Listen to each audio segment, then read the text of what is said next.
Every single year, each NFL team has one of them. You know, that guy who just comes out of nowhere and delivered against all odds. Maybe it was a redemption arc, or heck, in some cases, it was a breakout that nobody saw coming. Could have been a case of right place, right time, or perhaps they just needed the right system or coach. Regardless of the cause, when you look back at the 2025 season, every single franchise has someone who exceeded expectations. This is not about the obvious superstars, it's about the surprises. 32 teams, 32 players who shocked us all. So without further ado, let's dive right into it.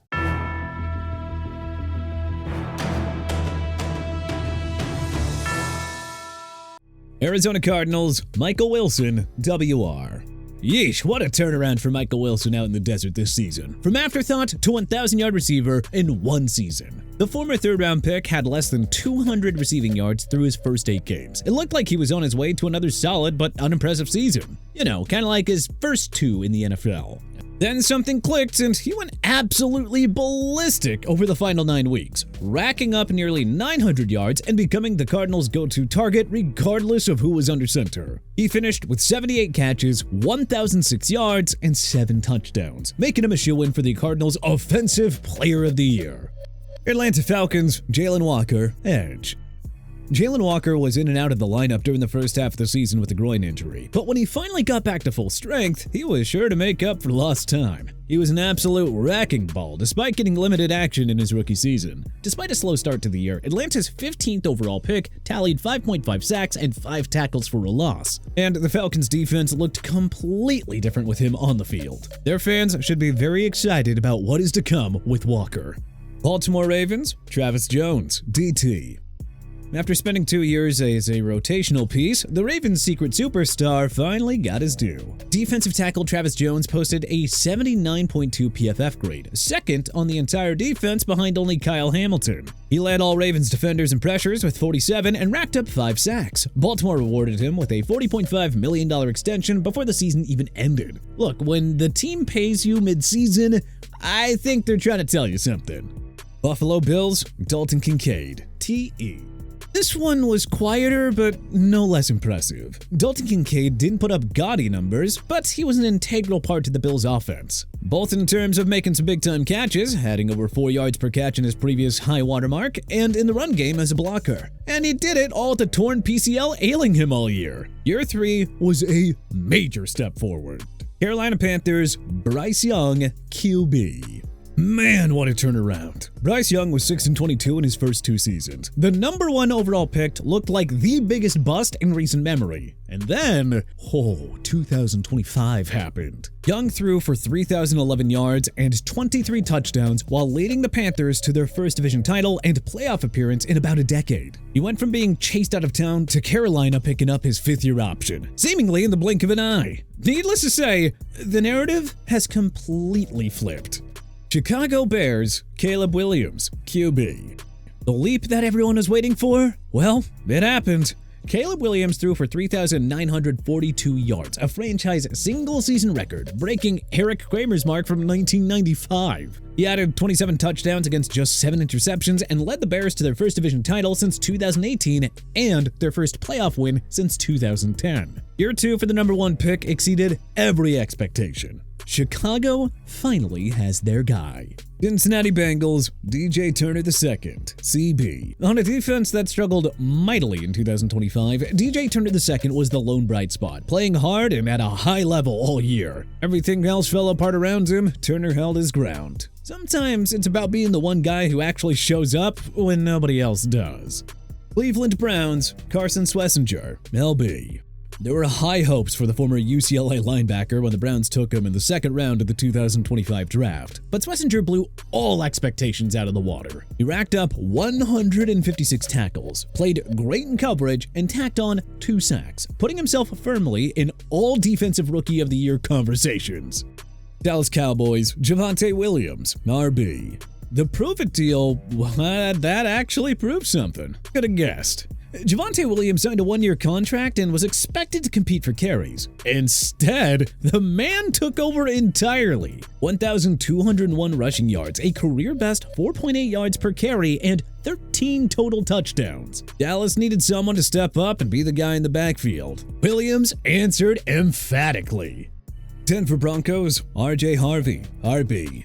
The Broncos grabbed R.J. Harvey with the 60th overall pick, and though there was some interest among diehard fans, I think very few people actually expected him to immediately become the weapon that he did. The UCF product led all NFL rookies with 12 total touchdowns, 7 on the ground and 5 through the air. He added 540 rushing yards and 46 receptions, proving that he could hurt defenses in multiple ways. Denver's all-rookie selection was one of the steals of the entire draft class. Detroit Lions, Jack Campbell, LB. From solid role player to one of the best linebackers in football, all in 1 year. This season, Jack Campbell racked up 176 tackles, second in the entire NFL, while leading the league in run stops. The third-year pro from Iowa won the Butkus Award, earned first-team All-Pro honors, and made his first Pro Bowl. Yes, he had the first-round pedigree, but come on, no one saw this leap coming. Green Bay Packers, Javon Bullard, safety.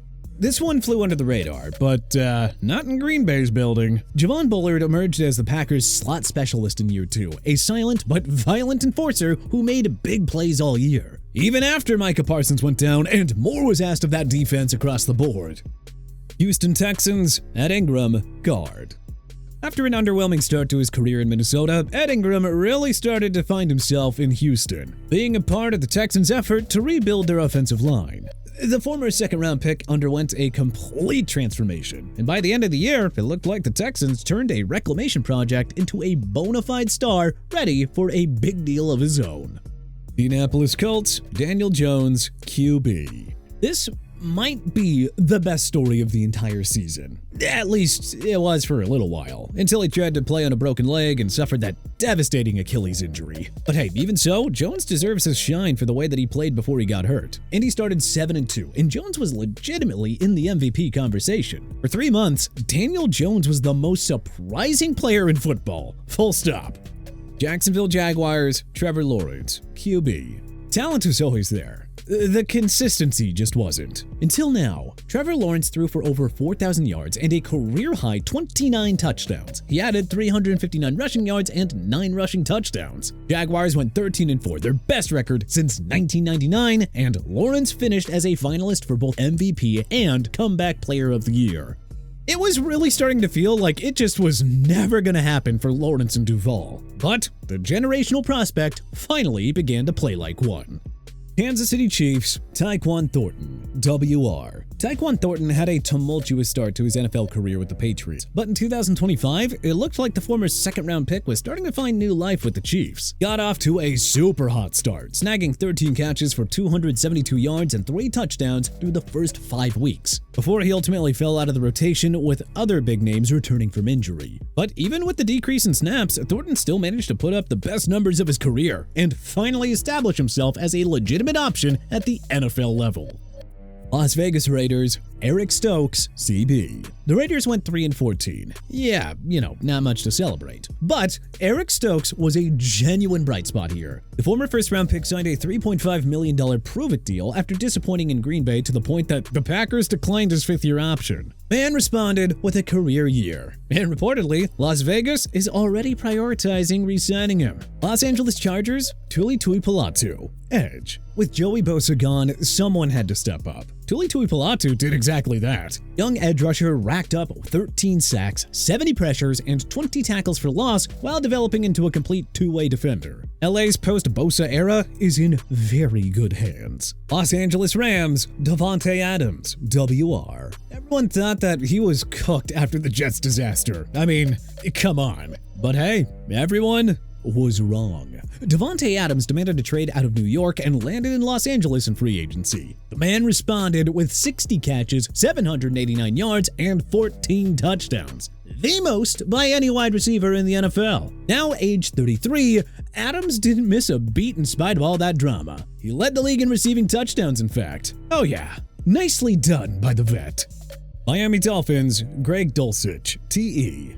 Greg Dulcich started the season on the practice squad, and by the end of the year, he found his way into the lineup and was a legit contributor with 26 catches for 335 yards. One of only 4 Dolphins with over 300 receiving yards, joining Waddle, Achane, and Washington. From practice squad afterthought to legitimate receiving option in one season. You gotta give this guy his props. Minnesota Vikings, Eric Wilson, LB.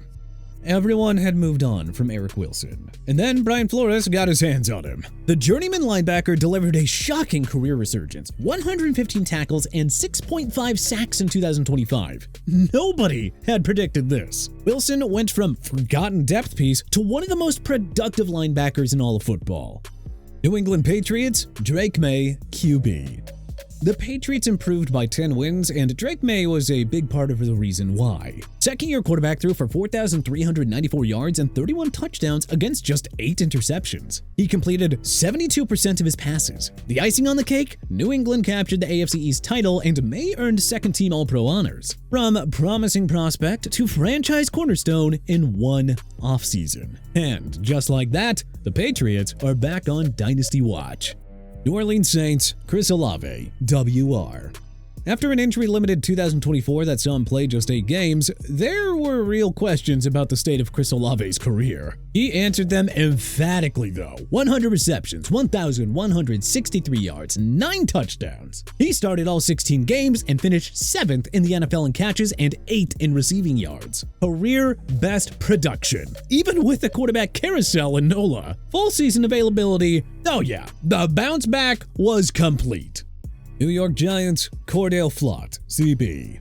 The Giants hadn't gotten much from Cordell Flott in his first 3 years, but then came 2025. Flott posted a 79.6 PFF coverage grade, 5th among all cornerbacks, while leading the entire NFL with 11 pass breakups. From unproven 4th-year corner to league-leading playmaker, a trajectory that surprised many around the league. New York Jets, Jawan Briggs, DT. When the Jets acquired Jawan Briggs from Cleveland in August, he was just a complete afterthought. But you know, that did not stop him from becoming one of the better pass-rushing defensive tackles in football. Yeah, New York had plenty of problems in 2025, but you know, Briggs was not one of them. Far from it. Philadelphia Eagles, Devontae Smith, WR. Devontae Smith was supposed to be the number 2 receiver behind A.J. Brown. He had other plans. Smith surpassed 1,000 receiving yards and became the Eagles' all-time leader in postseason receiving yards with 595 in just 9 playoff games. Philadelphia rewarded him with a contract extension through 2028. At 26 years old, he's no longer the other guy. No, he is a franchise cornerstone. Pittsburgh Steelers, Troy Fautanu, OT. Offensive linemen do not get enough love. Let's fix that. Troy Fautanu was a first-time starter in 2025 and played like a seasoned vet. His 71.0 PFF pass blocking grade ranked among the top half of all tackles in football. Pittsburgh had their right tackle of the future locked in. It's not a flashy position, but you know, it matters, especially when you're tasked with protecting an aging vet like Aaron Rodgers. San Francisco 49ers, Christian McCaffrey, RB. The injury in 2024 had everyone worried. Would CMC ever be the same? Well, he answered that one pretty effortlessly. Christian McCaffrey started all 17 games, rushing for 1,202 yards and 10 touchdowns while catching 102 passes for 924 yards and 7 more scores. From injury uncertainty to the best dual-threat back in football again. Even once people were starting to count him out. Seattle Seahawks, Sam Darnold, QB. Sam Darnold became the first quarterback in NFL history to win 12 or more games with 2 consecutive teams. He didn't miss a single beat after being cast aside following his breakout in Minnesota. Darnold signed a 3-year, $100.5 million deal with Seattle and went 14-3, and has been slinging the ball all over the field. The guy everyone gave up on just keeps proving people wrong. Tampa Bay Buccaneers, Jacob Parrish, CB. Rookie corners aren't supposed to play 716 defensive snaps. Jacob Parrish did, more than any other first-year corner in the NFL. He made 76 tackles, grabbed 2 interceptions, defended 7 passes, and even added 2 sacks. His slot coverage was elite from day one. Tampa Bay found their guy in the secondary, and he is just getting started. Tennessee Titans, Cam Ward, QB.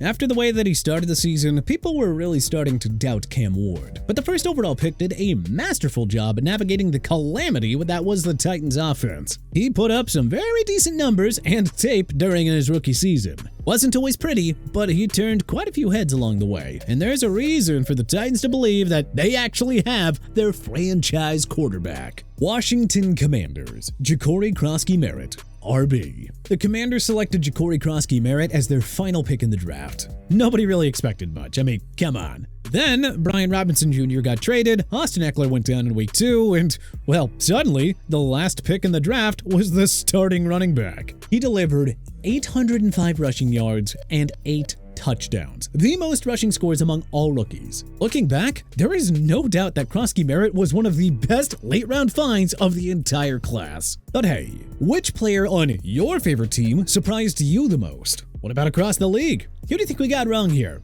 Was there anyone that we may have missed? Let us know in the comments section below. If you liked this video and learned a thing or two, then hey, clicking the like button helps us out a ton. And you know, we really appreciate it. If this is your first time coming around to TPS though, then subscribing is a great idea because we put out videos like this every single day. But as always, thanks for watching and we'll see you guys next time.